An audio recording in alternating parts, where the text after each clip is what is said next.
Hello दोस्तों, समाज वाटिका channel में आप सबों का स्वागत है। मैं विमल सर। आज हम बिहार बोर्ड एनसीईआरटी बुक कक्षा 7 विषय इतिहास के पहले चैप्टर का अध्ययन करेंगे।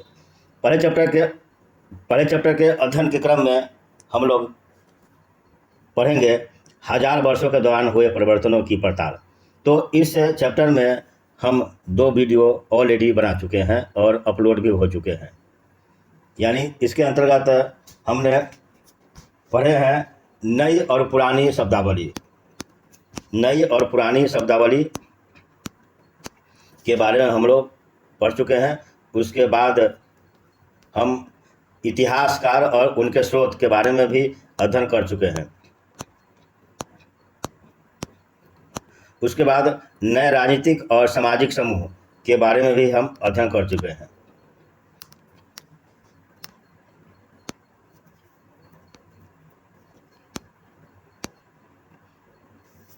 इतिहासकार और उनके स्रोत के बारे में हम पढ़ चुके हैं। आगे इसमें है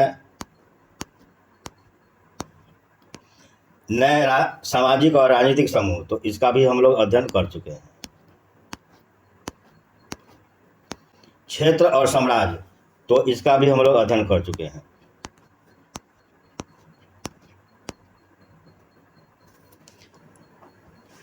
आज हम पढ़ेंगे पुराने और नए धर्म। तो इससे पहले जो भी इसमें जो खंड है उन सबों को हम 2 वीडियो में समाप्त करके अपलोड कर चुके हैं। तो जिन्हें अभी तक इन वीडियो की जानकारी नहीं है या नहीं देख पाए हैं, वे कृपया समाज वाटिका चैनल के प्लेलिस्ट में जाएं और पहले इन 2 वीडियो को देखें। उसके बाद फिर इस वीडियो को देखेंगे, तभी आपको अच्छी तरह से समझ में आएगा। तो चलते हैं हम आज के इस खंड पर, इस अनुच्छेद पर, यानी पुराने और नए धर्म।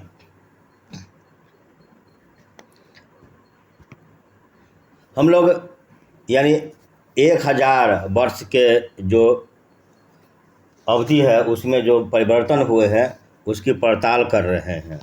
तो इस क्रम में हम पुराने और नए धर्म यानी पहले के धर्म और बाद में जो धर्मों में जो परिवर्तन हुए उसके बारे में हम लोग अध्ययन करेंगे।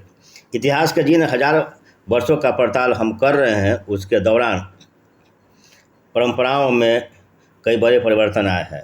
दैविक तत्वों में लोगों की आस्था कभी कभी बिल्कुल ही वैयक्तिक स्तर पर होती थी, मगर आमतौर पर इस आस्था का स्वरूप सामूहिक होता था। किसी दैविक तत्व में सामूहिक आस्था यानी धर्म प्रायः स्थानीय समुदायों के सामाजिक और आर्थिक संगठन से संबंधित होती थी। जैसे जैसे इन समुदायों का सामाजिक संसार बदलता गया, वैसे ही इनकी आस्थाओं में भी परिवर्तन होता गया। तो धर्म में भी लोगों में जो विश्वास है, धर्म के क्षेत्र में लोगों का विश्वास जो था वो भी समय के साथ बदलता गया।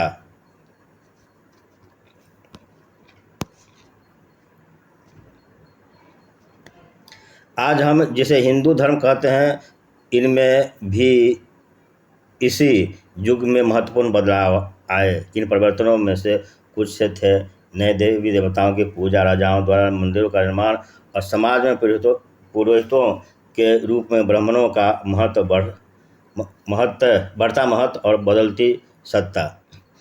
संस्कृत ग्रंथों के ज्ञान के आधार पर समाज में ब्राह्मणों का बड़ा आदर होता था। इनके संरक्षक थे नए नए शासक जो स्वयं प्रतिष्ठा की चाह में थे। इन संरक्षकों का समर्थन होने के कारण समाज में इनका दबदबा और भी बढ़ गया। क्या आपको संस्कृत ज्ञान और ब्राह्मण के बारे में अमीर खुसरो की टिप्पणी याद है? आगे इसमें देखते हैं संरक्षक। तो संरक्षक का मतलब इसमें क्या हुआ? संरक्षक का मतलब है कि संरक्षक का मतलब हुआ कोई प्रभावशाली धनी व्यक्ति जो किसी कलाकार, शिल्पकार, विद्वान या अभिजात जैसे किसी अन्य व्यक्ति को मदद या सहारा देना संरक्षण कहलाता है।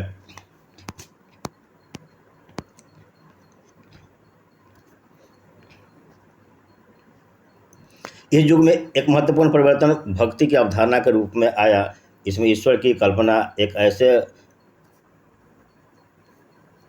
प्रेमल इष्ट देवी देवताओं के रूप में की जा गई थी जिस तक पुजारियों के विशद कर्म कांड के बिना ही भक्त स्वयं पहुंच जा सकते हैं। इस विषय में और साथ ही दूसरी परंपराओं के बारे में आपको अध्याय 8 में जानकारी मिलेगी।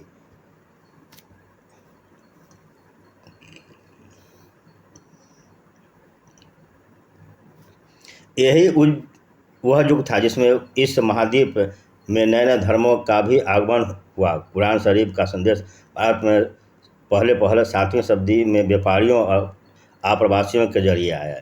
इन बाद में चलकर क्या हुआ, यानी कुरान शरीफ का भी भारत में प्रवेश हुआ जो व्यापारियों के द्वारा हुआ, और जो भारत में बाहर से आने लगे उनके द्वारा। मुसलमान कुरान शरीफ जो अपना धर्म ग्रंथ मानते थे, केवल एक ईश्वर अल्लाह की सत्ता को स्वीकार करते थे, जिसका प्रेम करुणा उदारता अपने में आस्था रखने वाले हर व्यक्ति को गले लगाता है, चाहे वह व्यक्ति की सामाजिक पृष्ठभूमि कुछ भी रही हो।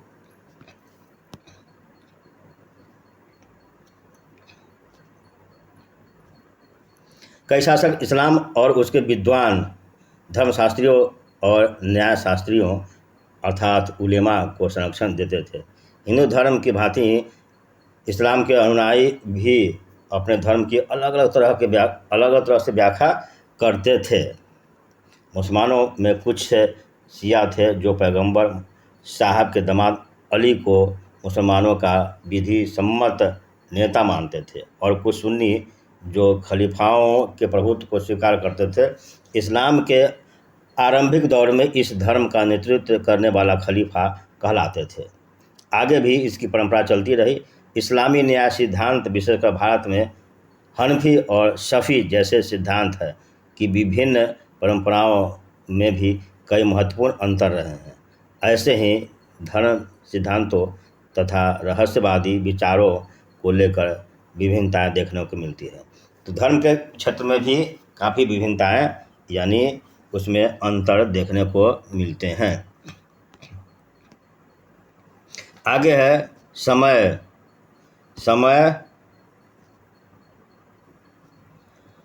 और इतिहास के कालखंडों पर विचार, यानी समय और इतिहास के कालखंडों में के परिवर्तनों में लोगों का क्या विचार था या क्या विचार है।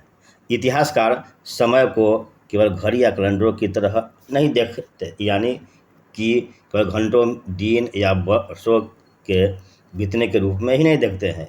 उनका नज़रिया यह है कि समय सामाजिक और आर्थिक संगठन में आने वाले परिवर्तनों को झलकाता है।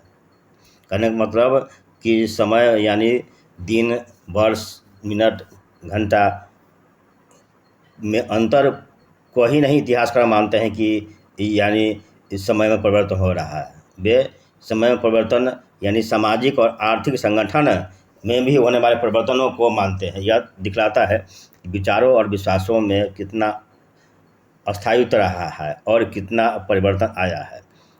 यदि अतीत को समान विशेषता रखने वाले कुछ बड़े बड़े हिस्सों युगों या कालखंडों में बांट दिया जाए तो समय का अध्ययन कुछ आसान हो जाता है।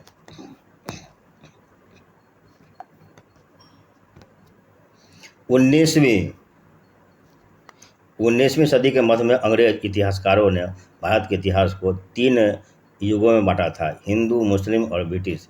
यह विभाजन इस विचार पर आधारित थी कि शासकों का धर्म ही एकमात्र जो है ऐतिहासिक परिवर्तन होता है और अर्थव्यवस्था, समाज और संस्कृति में और कोई भी महत्वपूर्ण बदलाव नहीं आता है। इस दृष्टिकोण में इस महाद्वीप की अपार विविधता की भी उपेक्षा हो जाती थी। इस काल विभाग को आज बहुत कम इतिहासकार ही स्वीकार करते हैं। अधिकतर इतिहासकार आर्थिक और सामाजिक कारकों के आधार पर ही अतीत के विभिन्न कालखंडों की विशेषताएं तय करते हैं। पिछले साल आपने जो इतिहास पढ़े हैं या 6th क्लास में जो पढ़े हैं उनमें प्राचीन समाजों के कई प्रकारों का समावेश था। जैसे शिकारी संग्राहक, प्रारंभिक दौर के कृषि कर्मी, शहरों और गांवों के निवासी और प्रारंभिक दौर के राज्य और साम्राज्य। इस साल जो आप इतिहास पढ़ेंगे जो इतिहास पढ़ेंगे उसे प्रायः मध्यकालीन इतिहास कहा जाता है। इसमें आपको कृषक समाजों के विस्तार, क्षेत्रीय और साम्राज्यिक राज्यों के उदय, कभी कभी तो ग्रामवासी और वनवासियों की कीमत पर प्रधान धर्मों के रूप में हिंदू धर्म, इस्लाम धर्म के विकास और यूरोप के व्यापारी कंपनियों के आगमन के बारे में और विस्तार से जानकारी मिलेगी। भारत के इतिहास के ये 1000 साल अनेक बदलावों के साक्षी रहे हैं। आखिर 16वीं और 18वीं शताब्दी 8वीं और 11वीं शताब्दियों से काफ़ी भिन्न थी। इसलिए इस सारे काल को ऐतिहासिक इकाई के रूप में देखना समस्याओं से खाली नहीं है। फिर मध्यकाल की तुलना प्रायः आधुनिक काल से की जाती है। आधुनिकता के साथ भौतिक उन्नति और बौद्धिक प्रगति का भाव जुड़ा रहता है। इससे आशय यह निकलता है कि मध्यकाल रूढ़िवादी था और उस दौरान कोई परिवर्तन ही नहीं हुआ। लेकिन हम जानते हैं कि ऐसा नहीं था, परिवर्तन हुआ है। परिवर्तन तो हर एक समय होते रहता है। इन 1000 वर्षों के दौरान इस महाद्वीपों के समाजों पर प्रायः परिवर्तन आते रहे हैं और कई क्षेत्रों की अर्थव्यवस्था को तो इतनी सुदृढ़ हो गई थी कि उसने यूरोप की व्यापारी कंपनियों को भी आकर्षित करना प्रारंभ कर दिया। इन 1000 वर्षों के दौरान इस महाद्वीप के समाजों में प्रायः परिवर्तन आते रहे हैं और कई क्षेत्रों में अर्थव्यवस्था तो इतनी सुदृढ़ हो गई थी कि इसने यूरोप की व्यापारी कंपनियों को भी आकर्षित करना प्रारंभ कर दिया। इस पुस्तक को पढ़ते समय आप परिवर्तन के चिन्हों तथा यहाँ सक्रिय ऐतिहासिक प्रक्रियाओं पर ध्यान देते चले और जब भी संभव हो इस पुस्तक में आप जो पढ़ रहे हैं उसकी तुलना आप पिछली वर्ष पढ़ी हुई बातों से करने की कोशिश कीजिए। जहाँ भी संभव हो यह देखें कि कहाँ बदलाव हुए हैं और कहाँ नहीं, और आज अपने आसपास की दुनिया पर नज़र डालकर भी देखें कि और भी क्या कुछ बदला है या वैसे ही रहा है। इसी के साथ जो है हमारा यह चैप्टर समाप्त होता है। यानी यह हमारा तीसरा वीडियो है। 2 वीडियो पहले हम कंप्लीट कर चुके हैं, अपलोड भी कर चुके हैं, और यह हमारा तीसरा वीडियो है जिसमें हम यानी पूरे चैप्टर को हम समाप्त कर चुके हैं। तो आगे जो वीडियो होगा उनमें हम यानी प्रश्नों के यानी अभ्यास को देखेंगे और इन अभ्यासों को हम लिखित रूप में इसका उत्तर भी हम देखेंगे। तो अब हम मिलते हैं अगले वीडियो में जहां अभ्यासों को हम हल करेंगे। लेकिन जाने से पहले आपसे रिक्वेस्ट है कि इस चैनल को आप सब्सक्राइब करें और इस वीडियो को लाइक शेयर करते रहें। तो मिलते हैं अगले वीडियो में, तब तक के लिए जय हिंद, जय भारत।